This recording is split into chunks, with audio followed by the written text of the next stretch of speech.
Again, and Dan's going to talk to us this time after his exhilarating talk about HCI and society. He's going to talk about HCI and culture.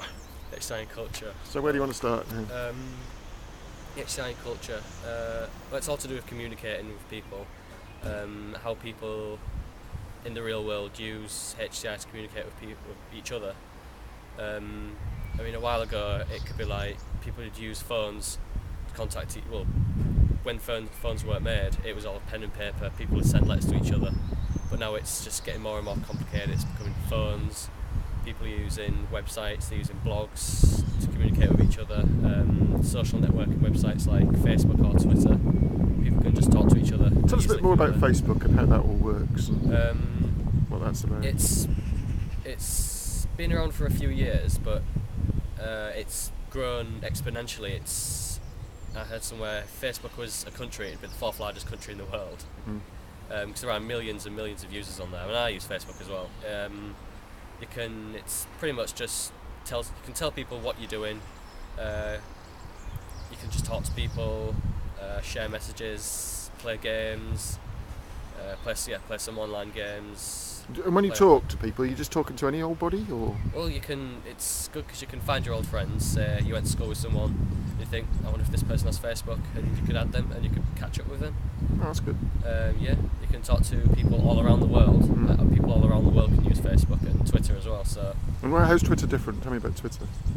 Twitter, it's just kind of like a brief updating thing. I mean, I've never used Twitter before, but as far as I know, it's kind of just a brief update. For example, I just got out of bed, I'm going downstairs. It sounds quite trivial. Do you know of any examples where Twitter has become maybe more important than that? I mean, I know some important political figures. I think David Cameron has a Twitter as well. He was posting updates from there.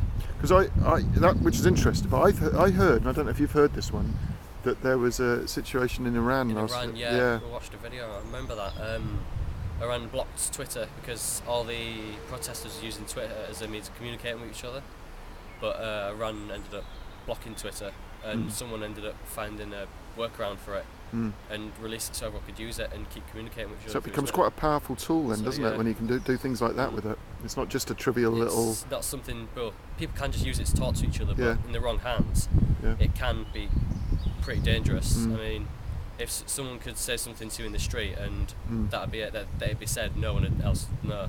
But if someone had to say something online, it'd be posted there for everyone to see, and especially on Facebook as well. If you have a lot of friends and you say something bad about someone, all of your friends will see it, and especially if it's a friend of someone, all of their friends might be able to see it as well. So with the kind of new ways of communicating, then what that suggests is that we need to think more and take more responsibility for the things we're doing. Yeah, it's not always a good thing. There are its disadvantages, privacy as well. Is it all on computer this, or can you do it in other ways? It's not all on computers. There's many different ways you can do it. You can do it through your mobile phone. You can update things through your mobile phone. You can update things through your iPod. I mean, I've got Facebook on my iPod. I've got Skype on my iPod. Skype? Oh, tell me about Skype. It's actually pretty good. It's better, and I heard about it and I never thought about it, but I got it on my iPod. It's pretty good. You can make calls abroad really cheap. You can make video calls abroad really cheap. So if your family's the other side of the world, you can ring them and it'd be really cheap. You can imagine people that have emigrated to Australia phoning granny back home and that sort of thing. It'd be great, wouldn't it? Yeah, it'd be a lot cheaper than getting a flight over there. Yeah. And Skype to Skype calls, they're free as well. So right. Because I'm on my iPod, I've got to be near a Wi-Fi hotspot, but I could just see who's online. If someone's online, what makes it possible that how does it become possible that they're free? Do you know? I don't know. I think it might just be competition in the market, but I don't know. Could it be that because they're on the internet rather than on the telephone system? Yeah. Yeah. Well, yeah, communicating through the internet is free. Yeah. So I'd see no reason why they need to charge from internet to internet calls, really, which is what it is. Excellent.